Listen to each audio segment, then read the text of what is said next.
Mən bir həqiqət bilirəm. İnsanoğlu bu yer kürəsində, bu planetdə var olub yaşamağa başladığı gündən bu günə qədər öz şuuru və ağlı çərçivəsində bir çox reallıqlar formalaşdırdı. Öz dilini, öz adətini, öz inancını, öz mədəniyyətini. Və bu insan dediyimiz varlığın qəbilələr şəklində, icmalar şəklində toplaşdığı və zamanla xalqlara, millətlərə və dövlətlərə çevrilərək bu günə gəlib çıxan bu insanlığın və bu dünyamızın bütün tarixini varaqlayanda baxdım və anladım ki, bu günümüzə gəlib çıxmayan milyonlarla xalqlar, millətlər və dövlətlər var. Bu vəhşi təbiətdə, güclünün zəifi parçaladığı bu təbiətdə kimlər ayaq üstə qala bilib? Bir olanlar, aralarında vəhdət olanlar, ağıl və şuurlu olanlar. Bugün paylaşdığım videoların içində sizin üçün düşünməyə müəyyən məqamlar qoyuram.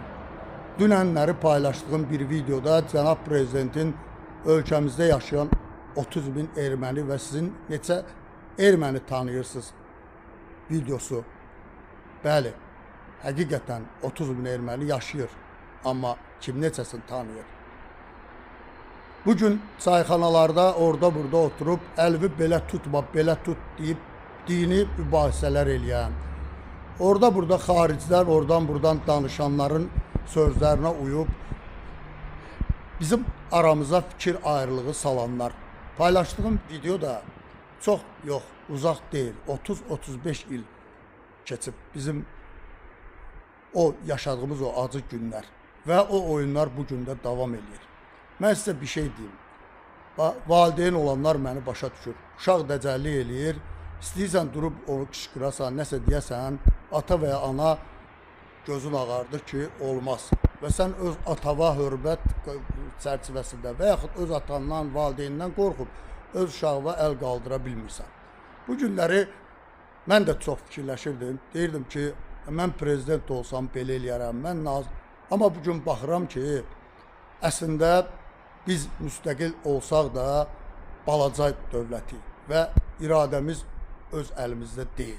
Bunu biraz şuurlu olan insanlar dərk edir, düşünür və görür ki, elə bir insanlar dövlətimizin içindən çıxır ki, adam dəhşətə gəlir və neçə belələri də var.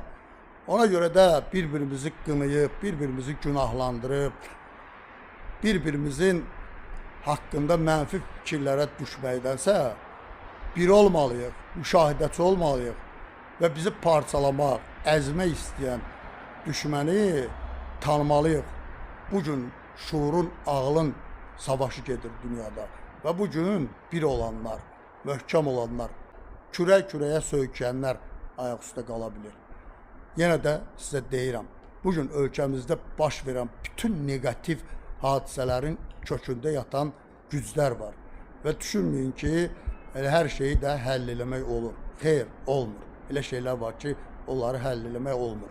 O zaman olar ki, biz bir olsaq, xalq, hakimiyyət, müxalifət, hər kəs bir nöqtəyə vursa, necə ki, düşmənə qarşı, azğın düşmənə qarşı torpaqlarımızı işğal edən düşmənə qarşı bir olduq. İçimizdəki düşmənlərə qarşı da bir ola bilsək, gözəl günlərimiz qabaqdadır.